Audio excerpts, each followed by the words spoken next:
Welcome back at MX-5 Info. In a previous video I mentioned that I was pretty sure that the cruise control buttons of the Mazda Protege could be converted into audio controls for an NB Miata steering wheel. They look very similar, so how hard can it be to make that conversion? You will find out in this video. Some people may ask, are audio buttons on an NB steering wheel necessary? No, they are not, but we do this for fun, safety and for convenience. Especially this adds value when you are using a head unit with a touchscreen, for example, or when you are streaming music from your phone to the head unit or radio. With the Mazda 6 cruise control experiment in mind, and to do some fact-finding, I decided to get me some of those Mazda Protege cruise control buttons. With a subscriber here in the Netherlands, I agreed to swap one of my sets of audio buttons with him for such a set of cruise control buttons. And this swap enabled me to do an in-depth, side-by-side comparison of these solutions. To be honest, I saw much more differences than I had expected. What I expected was these solutions to be very similar, but that assumption was incorrect. Each set has two printed circuit boards, or PCBs for short. A small one for the button on the side and a bigger one for the three front-facing buttons. The shape and size of the small PCBs is identical, and they both have two wires going to them, but that's about where the similarities stop. One has a momentary switch and the other one has a latching switch. If we look at the overall number of wires, then the cruise control version has 3 wires going through the clock spring, whereas the audio version only has 2 wires. The audio version only uses momentary switches, so we had to get rid of this latching switch on the cruise control version. So in order to do that, there are 2 possible solutions. Either we find an alternative switch for this, or we make another adjustment. A friend of mine found this original switch. It turns out to be from Alps Alpine, and he also found out there is a momentary switch for it with the same form factor. But he also suggested that I might be able to convert this latching switch into a momentary switch. So that's what I've tried, and that also succeeded. So when you look at this image, you can see 2 very small parts in the red ellipse. If you remove those parts from the switch, then you will have the momentary switch that we need for the audio version.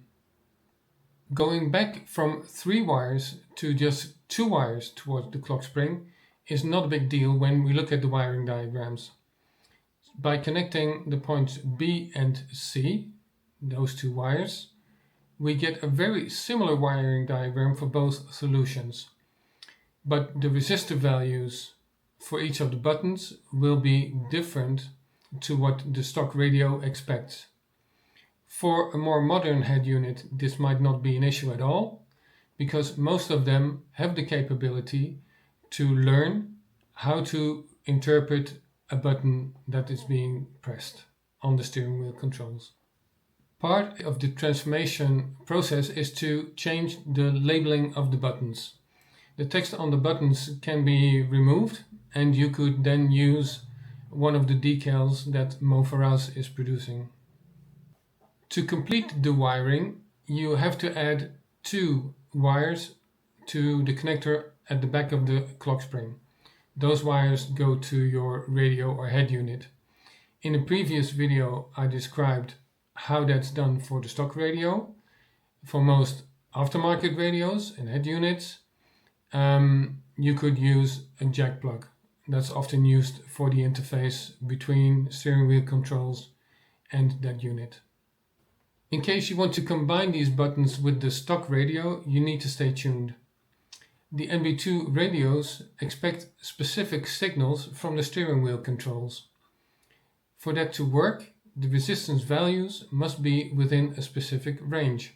For example, for lowering the volume, the system expects a resistance value between 51 and 56 ohm. In the table, I've listed all the values that I've measured and also the range that Mazda specified. Our challenge is to mimic this exact behavior. As mentioned before, the wiring diagrams for both solutions are different. The resistor values are different, the number of resistors is different. So we now need to start with the end in mind and work with what we have. The printed circuit boards may look similar, but they are not. My hope of just replacing a few resistors went out the window because the layout is simply too different. We now need to find a way to compensate for those differences. On top of that, the location for the resistors for each of the functions is not as expected and it's not consistent.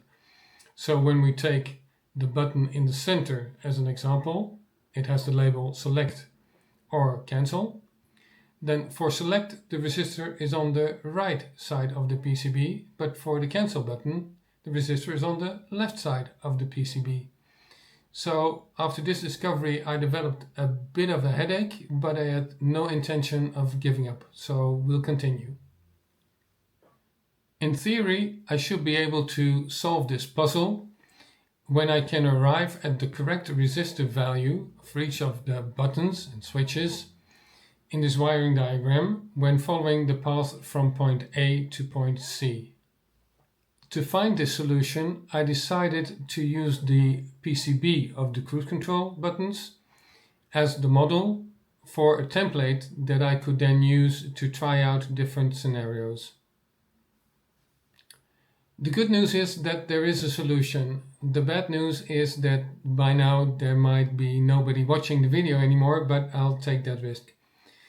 For convenience and to keep a clearer view, I have color-coded the resistors where they are soldered in, and that should allow you to follow the path that the current is taking.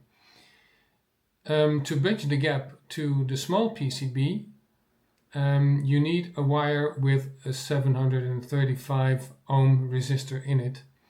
There is not a lot of space at this small PCB, but I'm pretty sure that you will be able to find a solution for that. Here you can see the solution once again with the correct backdrop. I guess in the end it wasn't that complicated after all, but if you know how it's done, it's always simple. So you can check for yourself whether through each of the paths you can arrive at a correct resistor value within the specified range. I'm happy that I've found a solution and that I'm able to present that to you. So the other reason for swapping the audio buttons for these cruise control buttons is because I plan to use these in the near future. So when the Mazda 6 cruise control system is up and running on my NB2 project car, I intend to swap out the Mazda 6 steering wheel and go back to the original wooden steering wheel, but then with these Protege cruise control buttons. The resistor values for that solution, the Mazda 6 solution, are different yet again, so I need to get creative again, but that is something for a future video. I hope you found this video helpful or at least interesting. Please give the video a like if you can appreciate my work. Subscribe to the channel if you're interested in future videos about my MX-5 activities. If you have some remarks or questions, please leave them in the comment section below. Thanks for watching MX-5 Info.